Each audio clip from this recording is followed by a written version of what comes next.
Assalamualaikum warahmatullahi wabarakatuh. Halo semuanya, selamat datang di presentasi keanekaragaman tingkat spesies dengan pembahasan jurnal keanekaragaman semut dan pola keberadaannya pada daerah urban di Palu, Sulawesi Tengah. Sebelum memulai presentasi, perkenalkanlah kami dari kelompok 5 yang beranggotakan Daimatul Nursitawuri dengan NIM 018, Fitri Daini dengan NIM 022, Yuni Puji Lestari dengan NIM 027, dan yang terakhir Laila Zulaiha dengan NIM 029. Pertama yaitu pendahuluan. Hubungan manusia dengan serangga sudah ada sejak keberadaan manusia di muka bumi. Manusia dengan tanpa sengaja memberikan fasilitas kepada serangga dengan menyediakan sumber makanan, sarang atau tempat tinggal, dan membantu penyebaran dari suatu tempat ke tempat lain. Di daerah perkotaan, kebiasaan serangga untuk mencari makan dan bersarang menjadi suatu permasalahan tersendiri bagi manusia. Misalnya, ketika rayap sedang mencari makan di suatu perumahan, akan menimbulkan kerugian yang sangat besar dikarenakan perabotan yang berbahan kayu akan lapuk. Bahkan ada beberapa jenis serangga seperti nyamuk akan mengakibatkan kematian bagi manusia karena membawa dan menimbulkan penyakit seperti DBD dan malaria. Aktivitas mencari makan dan kebiasaan bersarang semut pada peralatan rumah tangga juga mengakibatkan kerugian bagi manusia. Pada penelitian ini bertujuan untuk mempelajari keanekaragaman semut dan pola keberadaannya pada daerah urban di Palu, Sulawesi Tengah. Dikarenakan Palu merupakan wilayah urban yang terletak di daerah teluk dan dikelilingi oleh pegunungan, sehingga mempunyai gradien penggunaan habitat dan ketinggian yang sangat bervariasi. Selain itu, di Palu juga termasuk kawasan di sekitar garis Wallace yang menjadikan wilayah ini memiliki sejarah keanekaragaman hayati yang sangat tinggi di masa lampau.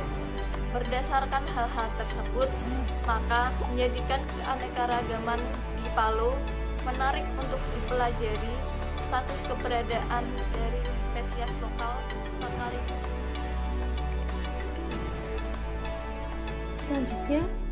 Selanjutnya adalah lokasi penelitian.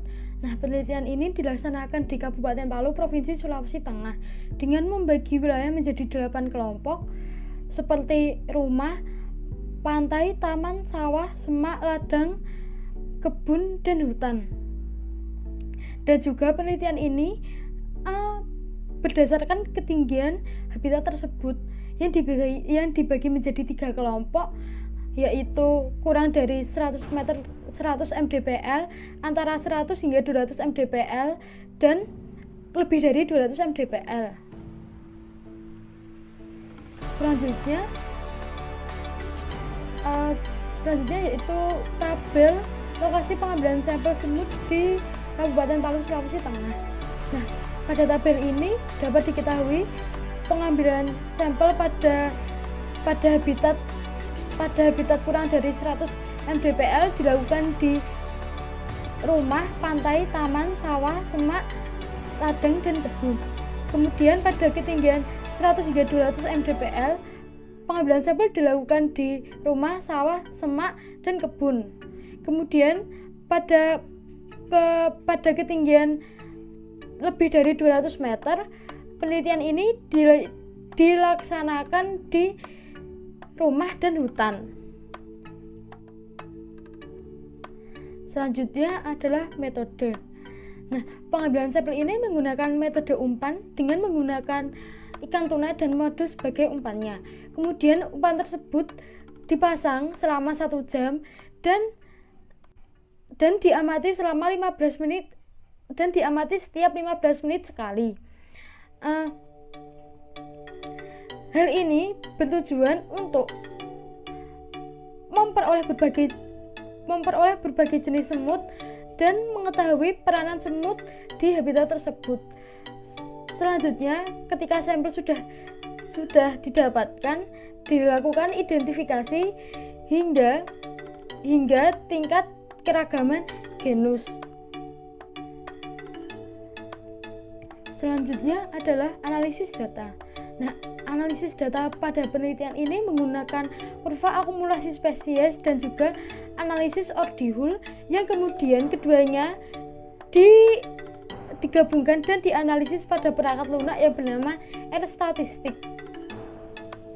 Kurva akumulasi spesies ini bertujuan untuk mengetahui perbedaan keanekaragaman semut antar habitat dan keefektifan metode pengambilan sampel yang digunakan pada penelitian ini.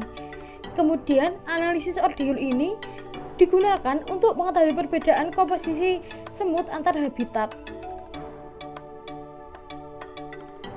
Selanjutnya akan dijelaskan oleh rekan saya, yaitu Yuni Puji Lestari.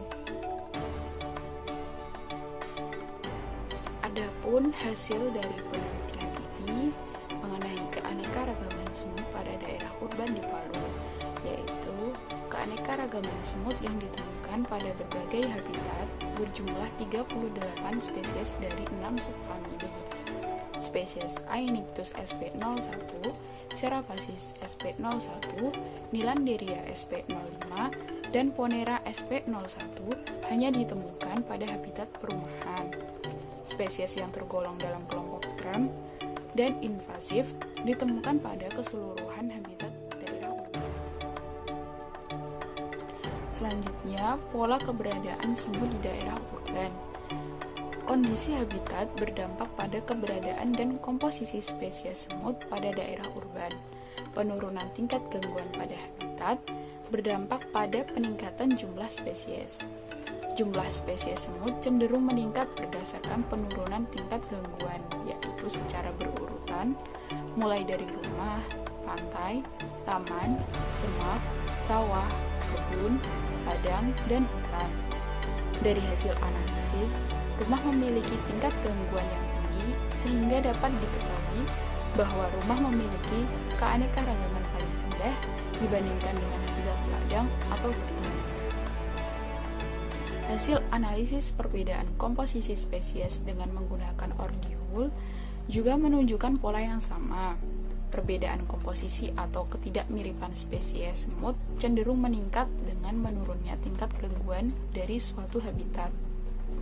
Hal berbeda ditunjukkan pada kelompok spesies semut tram yang menunjukkan tidak terdapat pola perbedaan pada gradian habitat urban yang ada di Palu. Habitat yang berbeda tidak mempengaruhi keberadaan spesies semut tram yang selalu ditemukan pada keseluruhan jenis habitat. Kemudian ini adalah tabel jumlah dan perkiraan jumlah spesies semut berdasarkan estimasi jauh dari berbagai habitat urban di Palu.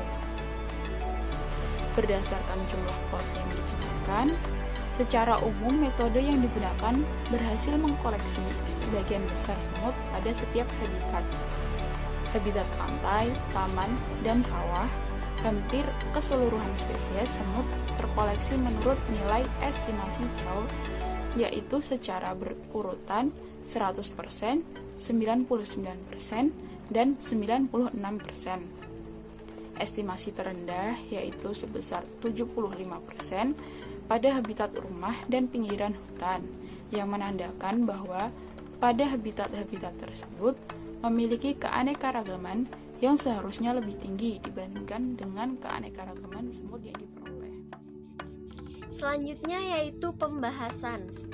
Di pembahasan ini dijelaskan bahwa keanekaragaman semut pada daerah urban di Palu, Sulawesi Tengah didominasi oleh semut invasif. Pada habitat sawah, jumlah spesies yang terkoleksi di dalam penelitian ini sebanyak 22 spesies. Keberadaan semut tram bersifat invasif seperti Anoplolepis gracilipis atau Smith, Paratresina longicornis atau Latreille, dan Selonepsis geminata atau Fabricius. Nah, spesies tersebut di samping mampu beradaptasi, pada habitat yang terganggu, mereka juga mampu menyebabkan hilangnya spesies semut yang lain karena kalah berkompetisi. Intensitas gangguan habitat juga mempengaruhi perbedaan komposisi spesies semut pada daerah urban. Di habitat yang sedikit mengalami gangguan, seperti tepian hutan atau ladang, kemiripan komposisi spesies semut semakin rendah dibandingkan dengan kemiripan komposisi spesies semut pada habitat yang terganggu. Komposisi spesies semut pada habitat yang terganggu cenderung lebih mirip disebabkan oleh dominasi oleh spesies semut tertentu yang lebih mampu beradaptasi. Selain itu, ketersediaan makanan, tempat bersarang, dan iklim mikro juga mempengaruhi keadaan spesies semut tertentu. Dari penelitian ini dapat disimpulkan bahwa pola keberadaan semut pada daerah urban di Palu, Provinsi Sulawesi Tengah dipengaruhi oleh jenis habitat dan intensitas gangguan manusia pada habitat tersebut. Semakin rendah intensitas gangguan manusia, maka keanekaragaman semut di daerah tersebut akan tinggi. Selain itu, spesies semut juga dipengaruhi oleh kondisi habitat di daerah urban. Kemudian, pengaruh perbedaan spesies invasif juga berpengaruh terhadap spesies semut tersebut. Sekian presentasi dari kelompok kami. Apabila ada salah kata, mohon dimaafkan, dan jika ada pertanyaan silakan ditanyakan. Terima kasih.